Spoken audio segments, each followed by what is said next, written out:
ഭക്ഷണ പദാർത്ഥത്തിൽ വിശിഷ്ടമായത് ഉപയോഗപ്പെടുത്തുന്നതിൽ, ഭക്ഷിക്കുന്നതിൽ നബി സല്ലല്ലാഹു അലൈഹി വസല്ലമ തങ്ങളുടെ മാതൃക മനസ്സിലാക്കുമ്പോൾ ഈ വിഷയത്തിൽ വ്യതിചലിക്കുന്ന അല്ലാഹു സുബ്ഹാനഹു വ തആല നൽകിയ ഈ കൽപ്പനയിൽ മാർഗഭ്രംശികളാകുന്ന രണ്ടു കൂട്ടരെ കുറിച്ച് വായിക്കേണ്ടതുണ്ട്. ഒരു കൂട്ടർ പണ്ഡിതന്മാർ പറഞ്ഞു, ഖൗമുൻ യുസ്രിഫൂന ഫീ തനാവുലി ശഹവാത്ത്, ഇച്ഛകൾ കൈകാര്യം ചെയ്യുന്നതിൽ അതിരുവിടുന്ന ആൾ വിഭാഗമാണവർ. വിശിഷ്ടമായത് കൊയ്യുന്നതിൽ, നേടുന്നതിൽ, ഉപയോഗപ്പെടുത്തുന്നതിൽ, ഭക്ഷിക്കുന്നതിൽ ലാവിശായി ദുർവ്യയവും ദൂർത്തുമായി അതിരുവിടുന്നവർ. മറ്റൊരു കൂട്ടർ ഖൗമുൻ യുഹർരിമൂന അത്വയ്യിബാത്ത്, വിശിഷ്ടമായവ വിലങ്ങുന്നവർ, നിഷിദ്ധമാക്കുന്നവർ. ഈ രണ്ടു കൂട്ടരും തിരുമാതൃകയിൽ നിന്ന് പുറത്താണ്. അതിര് വിടുന്നവരെ കുറിച്ച് അല്ലാഹു സുബ്ഹാനഹു വ തആല പറഞ്ഞു, കുലു വശ്റബു വലാ തുസ്രിഫു, നിങ്ങൾ ഭക്ഷിക്കുക, നിങ്ങൾ പാനം ചെയ്യുക, പക്ഷെ നിങ്ങൾ അതിര് വിടരുത്. ഭക്ഷണങ്ങൾ വിലങ്ങുന്നവർ, നിഷിദ്ധമാക്കുന്നവർ, അവരെ കുറിച്ച് അല്ലാഹു സുബ്ഹാനഹു വ തആല പറഞ്ഞു, യാ അയ്യുഹല്ലദീന ആമനൂ ലാ തുഹർരിമൂ തയ്യിബാതി മാ അഹല്ലല്ലാഹു ലക്കും വലാ തഅതദു, വിശ്വസിച്ചവരെ, അല്ലാഹു സുബ്ഹാനഹു വ തആല അനുവദിച്ചതിലെ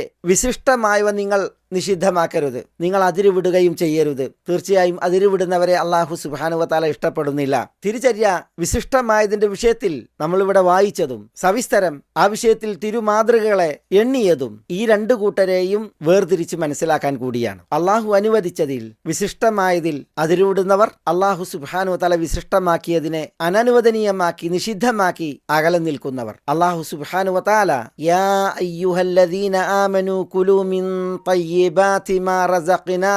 എന്ന് നമ്മളോട് കൽപ്പിക്കുമ്പോൾ എങ്ങനെയാണ് ആ കൽപ്പനയോട് നമ്മൾ പൊരുത്തപ്പെടേണ്ടത്? ആ കൽപ്പനയെ നമ്മൾ എങ്ങനെയാണ് പ്രാവർത്തികമാക്കേണ്ടത്? ആ കൽപ്പന നമ്മൾ എങ്ങനെയാണ് ഉൾക്കൊള്ളേണ്ടത്? അത് നബി സല്ലല്ലാഹു അലൈഹി വസല്ലമ തങ്ങളിൽ നിന്ന് മാതൃക വന്ന വിധമാണ്. വിശിഷ്ടമാക്കിയതെന്തോ അതെല്ലാം നബി സല്ലല്ലാഹു അലൈഹി വസല്ലമ തങ്ങൾ ഉപയോഗിച്ചിട്ടുണ്ട്. തനിക്ക് വിലങ്ങുകയോ നിഷിദ്ധമാക്കുകയോ ചെയ്തിട്ടില്ല. എന്നാൽ വിശിഷ്ടമായതെല്ലാം അതിരുവിട്ട് ഉപയോഗിക്കുകയും ഭക്ഷിക്കുകയും ചെയ്യുന്ന അവസ്ഥ അത് തിരുജീവിതത്തിൽ ഒരിക്കലും ഉണ്ടായിട്ടില്ല. പ്രത്യുത വിരക്തനായി വിശുദ്ധനായി വിശിഷ്ടമായത് തേടിയലഞ്ഞ് അത് തനിക്ക് അനുകൂലമാക്കാൻ, തനിക്ക് ലഭ്യമാക്കാൻ പെടാതെ വർത്തിക്കുകയാണ് നബി സല്ലല്ലാഹു അലൈഹി വസല്ലമ തങ്ങൾ ചെയ്തിട്ടുള്ളത്. നമ്മുടെ ഈ ആയത്ത് നമ്മൾ പഠന വിധേയമാക്കുമ്പോൾ ഈ ഒരു മസ്അല അത് സുപ്രധാനമായും നമ്മൾ ഉൾക്കൊള്ളേണ്ട, പഠിക്കേണ്ട ഭാഗമാണ് എന്നതിനാലാണ് അതിവിടെ പ്രത്യേകം ഉണർത്തിയത്.